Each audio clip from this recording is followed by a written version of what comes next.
विधानसभा में एक बार फिर सीएम योगी का रौद्र रूप दिखा, ठीक उसी तरह का जैसा करीब पौने 3 साल पहले अतीक कांड के दौरान दिखा था। उस वक्त सीएम योगी ने माफिया को मिट्टी में मिलाने की बात कही थी और अब की बार योगी आदित्यनाथ ने कह दिया फातिहा पढ़ने के लायक भी नहीं छोड़ेंगे। मुख्यमंत्री ने बात किसके लिए कही, देखिए नवभारत के एक्सक्लूसिव पॉलिटिकल रिपोर्ट में। तो इस तरह से नहीं बोलनी चाहिए। देश के अंदर 2 नमूने हैं, एक दिल्ली में और एक लखनऊ में बैठते हैं। जब देश में कोई चर्चा होती है तो तुरंत वह देश छोड़ करके भाग जाते हैं।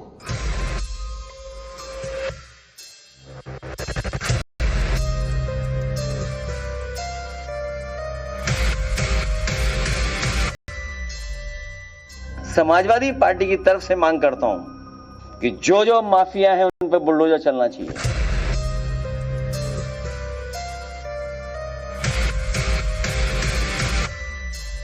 आपको फतिहा पढ़ने के लायक भी हम नहीं छोड़ेंगे, तब तक ऐसी कार्रवाई हम कर देंगे। उत्तर प्रदेश में एक बार फिर योगी वर्सेस अखिलेश की डायरेक्ट फाइट देखने को मिली। सड़क से सदन तक कोड इन कफ सिरप केस में शोर मचा रहे समाजवादी पार्टी के नेताओं को सीएम योगी ने एक बार फिर अखिलेश और राहुल का बिना नाम लिए तीखा तंज कस दिया। देश के अंदर 2 नमूने हैं, एक दिल्ली में और एक लखनऊ में बैठते हैं। जब देश में कोई चर्चा होती है तो तुरंत वह देश छोड़ करके भाग जाते हैं और मुझे लगता है कि यही आपके बबुआ के साथ भी हो रहा होगा। वह भी देश से फिर जाएंगे इंग्लैंड की सैर सपाटे में और आप लोग यहां चिल्लाते रहेंगे। यूपी विधानसभा में सवाल का जवाब देते हुए सीएम योगी ने बिना नाम लिए समाजवादी पार्टी के मुखिया और कांग्रेस के पूर्व अध्यक्ष पर निशाना साधा था, लेकिन बिना देर किए अखिलेश यादव ने सीएम योगी के इस बयान को लपका और एक्स पर पोस्ट करके पलटवार किया और लिखा आत्म स्वीकृति। अखिलेश ने अपने पोस्ट में लिखा कि किसी को उम्मीद नहीं थी कि दिल्ली लखनऊ की लड़ाई यहां तक पहुंच जाएगी। संवैधानिक पदों पर बैठे लोग आपस में कुछ तो लोक लाज रखें और मर्यादा की सीमा न लांघें। भाजपाई अपनी पार्टी के अंदर की खींचातानी को चौराहे पर न लाएं। कहीं कोई बुरा मान गया तो वापस जाना पड़ेगा। योगी के बयान से मिर्ची तो कांग्रेस को भी लगी। पार्टी के विधायक ने सीएम योगी पर पलटवार करते करते पीएम मोदी की विदेश यात्राओं पर सवाल उठा दिया। नहीं, मुझे तो लगा शायद वो प्रधानमंत्री जी क्योंकि विदेश चले गए तो उनकी बात कर रहे हैं। मुझे तो ये लगा कि वो पार्लियामेंट के दौरान विदेश चले गए थे। ऐसा नहीं कहना चाहिए। सपा के सदस्य आपत्ति जता रहे थे कि उनके नेता को नमूना कहा जा रहा है, अखिलेश यादव को नमूना कह रहे हैं। नहीं कहना चाहिए। किसी भी राष्ट्रीय दल के अध्यक्ष और पार्लियामेंट में के मेंबर पे इस तरह की टिप्पणी नहीं करनी चाहिए, पर अब उन्होंने करी है तो इसका जवाब तो उन्हें देना पड़ेगा कि वो मुख्यमंत्री जी के पास कोडीन पर कोई सवाल का जवाब ही नहीं था, इसलिए मुख्यमंत्री जी को इधर उधर घुमाना था, इसलिए घुमाते घुमाते कहाँ चले गए। तो मुख्यमंत्री जी को तो कोई दुनिया के देश में पूछ नहीं रहा है, क्योंकि वो हमेशा जाति नफरत धर्म की दीवार पैदा करके दरार पैदा करते हैं। इसलिए दुनिया के देश उन्हें बुलाते नहीं, इसलिए उनको जाने का कोई अवसर ही नहीं मिलता। अगर वो देश से बाहर जाते तो कुछ वहाँ से सीख कर आते, वो इसे यहाँ लागू करते। दरअसल पूरा मामला कोड इन कफ सिरप केस का है। खासकर समाजवादी पार्टी लगातार सदन से सड़क तक इस मामले पर सरकार को घेर रही है। अखिलेश यादव ने सीएम योगी को आरोपी पर बुलडोजर चलाने का चैलेंज दिया था। इस पर सीएम योगी ने कोड इन कफ सिरप केस में सामने आ रहे समाजवादी पार्टी के नेताओं के नामों की फहरिस्त सामने रख दी। ये तो है ना, समाजवादी पार्टी की तरफ से मांग करता हूं कि जो माफिया हैं उन पर बुलडोजर चलना चाहिए। जिनको आप समाजवादी पार्टी का बता रहे हैं, कालीन भैया, कोडीन भैया, जितने लोग हैं उन सब पे बुलडोजर चलना चाहिए। हाई कोर्ट से उस पूरे मामले को एनडीपीएस के अंतर्गत इस मामले में मुकदमा चलना चाहिए। ये उत्तर प्रदेश सरकार ने इस लड़ाई को लड़ा है और उसको जीता है, और इस मामले में कोई भी अपराधी छूटने नहीं पाएगा। और चिंता मत करिए, समय आने पर बुलडोजर एक्शन भी, उसकी तैयारी भी रहेगी। उस समय चिल्लाना मत करो। तो मैं जानता हूं आपकी पीड़ा को, क्योंकि जब सरकार की कार्रवाई अपने अंतिम उस तक जाएगी तो आप में से बहुत सारे लोग फतिया पढ़ने के लिए जाएंगे वहां, तो आपको फतिया पढ़ने के लायक भी हम नहीं छोड़ेंगे, तब तक ऐसी कार्रवाई हम कर देंगे। सीएम योगी के विधानसभा में सख्त तेवर की एक और वजह है। अखिलेश यादव बार बार यूपी में जारी एसआईआर प्रोसेस पर सवाल उठा रहे हैं। फॉर्म जमा करने में महज 4 दिनों का वक्त रह गया है, लेकिन अखिलेश यादव का दावा है कि कानाफूसी के जरिए समाजवादियों के वोट को काटने की साजिश हो रही है। एसआईआर में दबाव बनाया जा रहा है। मुख्यमंत्री जी जहां जा रहे हैं वहां अधिकारियों के कान में बता रहे हैं कि समाजवादियों का वोट काट दो। मुख्यमंत्री ने स्वीकार किया कि 4 करोड़ वोट उनका कट गया है। उन्हें कैसे पता है उन्हीं का कट गया है?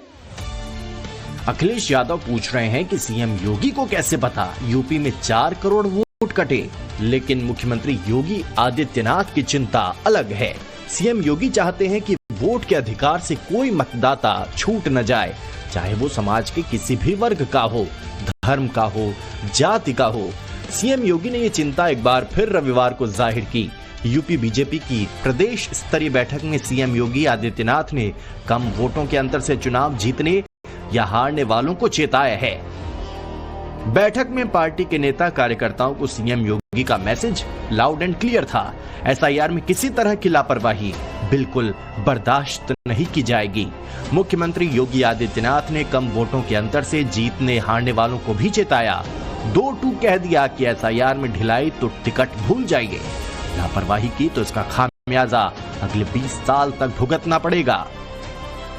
सीएम योगी जब मंच से कार्यकर्ताओं को मैसेज दे रहे थे तो स्टेज पर पार्टी के नए प्रदेश अध्यक्ष पंकज चौधरी के साथ साथ राष्ट्रीय महासचिव तरुण चुग भी मौजूद थे।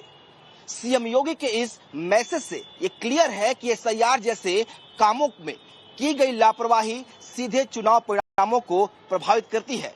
इसीलिए सभी जनप्रतिनिधियों और संगठन से जुड़े लोगों को पूरी गंभीरता के साथ इस अभियान में जुटने का नारा दिया गया।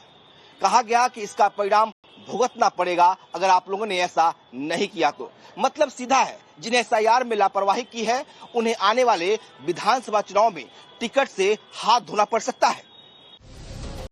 ऐसा नहीं है कि सीएम योगी ने जारी एसआईआर प्रक्रिया की प्रगति पर पहली बार चिंता जताई हो। इससे पहले भी 14 दिसंबर को सीएम योगी ने कहा था कि यूपी में जारी एसआईआर की प्रक्रिया में अब तक ऐसे वोटर्स की तादाद करोड़ों में है जो मिसिंग है, और ये गैप 4 करोड़ तक का है। 2025 की जो मतदाता सूची थी जनवरी 2025 की, उसमें कुल नाम थे 15 करोड़ 44 लाख। कितने थे? 15 करोड़ 44 लाख।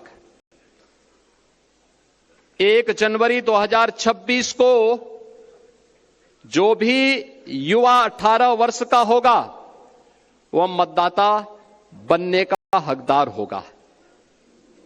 यह संख्या बढ़नी चाहिए 15 करोड़ 44 लाख से 16 करोड़ तक, लेकिन यह संख्या बढ़ी नहीं है, घटी है। 15 करोड़ 44 लाख से घट करके ये हो गई है 12 करोड़। ये जो 4 करोड़ का गैप है, ये मिसिंग है, ये आपका विरोधी नहीं है। इसमें से 85 से 90% आपका मतदाता है, याद करना।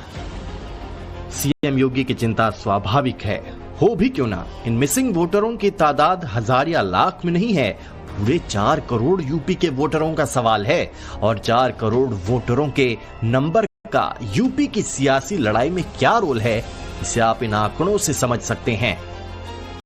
2022 यानी उत्तर प्रदेश के पिछले विधानसभा चुनाव में एनडीए को कुल 4 करोड़ 3,85,486 वोट मिले थे, यानी 4 करोड़ मिसिंग वोटर से सिर्फ 3,85,486 वोट अधिक मिला और योगी आदित्यनाथ दोबारा मुख्यमंत्री बने।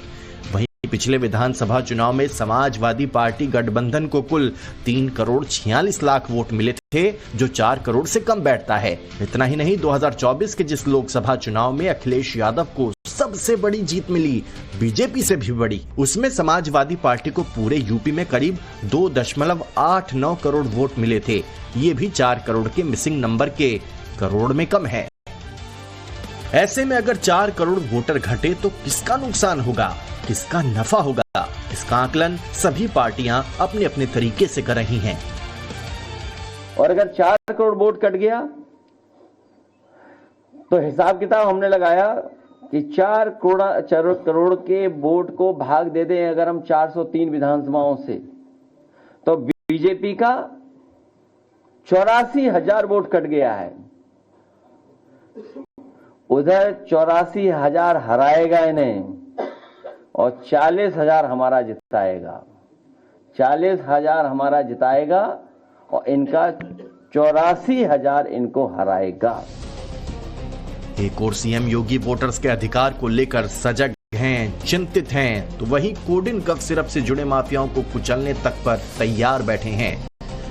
क्या वैसी ही चिंता प्रदेश की सबसे बड़ी विपक्षी पार्टी के मुखिया को नहीं होनी चाहिए, या फिर सियासी समर से पहले एसआईआर और बुलडोजर के बहाने फुल वॉल्यूम में सियासत करना ही एक सूत्रीय एजेंडा है? लखनऊ से विनोद मिश्रा, मनीष यादव के साथ ब्यूरो रिपोर्ट, टाइम्स नाउ नव भारत।